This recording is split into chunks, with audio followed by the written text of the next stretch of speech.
கிறிஸ்துவுக்குள் மிகவும் பிரியமான தெய்வ பிள்ளைகளே, பரலோகமான நிகழ்ச்சியின் மூலம் உங்களை சந்திப்பதில் என் இருதயம் கர்த்தருக்குள்ள மிகுந்த மகிழ்ச்சி அடைகிறது. பிரியமானவர்களே, உங்கள் எல்லாரையும் இயேசு கிறிஸ்துவின் இன்ப இனி நாமத்தினாலும் கிராஸ் டிவி ஊழியங்கள் சார்பாக என் அன்பின் வாழ்த்துக்கள். இன்றைய பரலோக மன்னா, கர்த்தரே உன் மகா பெரிய பலன். கர்த்தரே என் மகா பெரிய பலன். பிரியமான தெய்வ பிள்ளைகளே, இன்றைக்கி இந்த உலகத்தில் 2 வகையான மனிதர்கள் இருக்கிறாங்க. ஒன்று பலன் உள்ளவங்க, இன்னொன்று பலன் இல்லாதவங்க. இப்போ பலன் உள்ளவங்களை எடுத்துக்கிட்டால் மாம்ச பலத்தை மட்டும் இல்லை, ஆள் பலன், பணபலன், அரசியல் பலன், இப்படி பல வகையான பலன்கள் இருக்குது. இன்னொன்று பலவீனமானவர்கள். ஸோ பலன் இல்லாதவங்க, பண பலன் இல்லாதவங்க, மக்கள் பலன் இல்லாதவங்க, ஸோ ஆள் பலன் இல்லாதவங்க, இப்படி பலனற்றவர்கள் உண்டு, பலன் உள்ளவர்களும் உண்டு. ஆனால் நீங்களும் நானும் மகா பலன் உள்ளவர்கள். ஏன் சொல்லுங்க பார்க்கலாம். நம்ம கூட இருக்கிறவர் மகா பெரிய தேவன், மகா பெரிய பலன். இன்றைக்கி இந்த உலக மனுஷங்களுக்கு எல்லா பலனும் இருக்குது. ஒரு முறை ஒரு சகோதரர் சண்டை போடும் பொழுது அவர் சொல்கிறாரு, என் பலன் உனக்கு தெரியுமா, நான் என்ன பேக்ரவுண்ட் உனக்கு தெரியுமா, நான் யாருடைய ஆள் தெரியுமா, ஒரு பாட்டில் சொல்லிகிட்டு இருக்கிறாரு.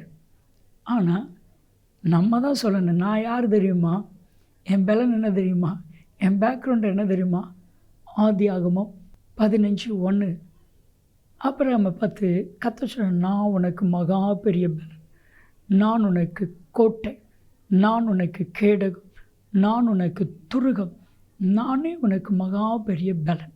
அப்போது கர்த்தர் நம்முடைய பலனாக இருக்கும் பொழுது நம்ம ஏன் பிசாசுக்கு பயப்படணும்? அதுதான் என்னுடைய கேள்வி. உலகத்தை பார்த்து ஏன் கலங்கணும்? மனுஷங்களை பார்த்து ஏன் நம்ம பயந்து போகணும்? நம்ம கூட இருக்கிறவர் யார்? அவர் மகா பெரிய தெய்வன். சரியா? இங்கே பாருங்கள், மோசே, இஸ்ரவேல் ஜனங்கள் எல்லாரும் கர்த்தரை துதிக்கிறாங்க. என்ன துதிக்கிறாங்க? யாத்திராகமம் 15வது அதிகாரம் 2ஆம் வசனம், கர்த்தர் என் பலனும் கர்த்தர் என் கேடகமானவர், கர்த்தர் என் பலனும் கர்த்தர் என் ரட்சிப்புமானவர். ஸோ யாத்திராகமம் 15 கர்த்தர் என் பலன், சந்தோஷமாக கர்த்தரை துதிச்சு பாடுறாங்க. ஆனால் யாத்திராகமம் 14 என்ன நடந்துச்சு? ஒரு பெரிய சேனை, யுத்தத்தில் யுத்த வீரர்கள், இராணுவத்தில் பலன் அதிகமாக, சாதாரண மக்களுக்கு பலன் அதிகமாக? இராணுவத்துக்கு தான் பலன் அதிகம். ஆனால் அந்த இராணுவத்தையே கடலில் கர்த்தர் மூழ்கடித்தாரே. இப்போ யார் பலன் உள்ளவர்? சர்வ வல்லமையுள்ள தேவன் பலன் உள்ளவர். ஏன் அப்போ நம்ம பயப்படுறோம்? நம்மளது சுற்றிலும் வருகிற பிரச்சனைகள், நமக்கு எதிராக வருகிற பிரச்சனைகள், சொல்ல முடியாத பிரச்சனைகள், இதெல்லாம் கண்டு நம்மளை அறியாமல் நம்ம சோர்ந்து போயிடும், பலவீனப்பட்டுரும், மனசளவில் கலங்குகிறோம். இல்லை, எப்போ கர்த்தர் என் பலன், எனக்கு மகா பெரிய பலன் கர்த்தர் அப்படின்னு சொல்லிட்டு உங்கள் நம்பிக்கை வருமோ, அப்பொழுது இவை எல்லாம் பார்த்து நம்ம சொல்லணும். பிலிப்பியர் 4வது அதிகாரம் 13ஆம் வசனத்தில், என்னை பலப்படுத்துகிற கிறிஸ்துவினாலே எல்லாவற்றையும் செய்ய எனக்கு பலன் உண்டு.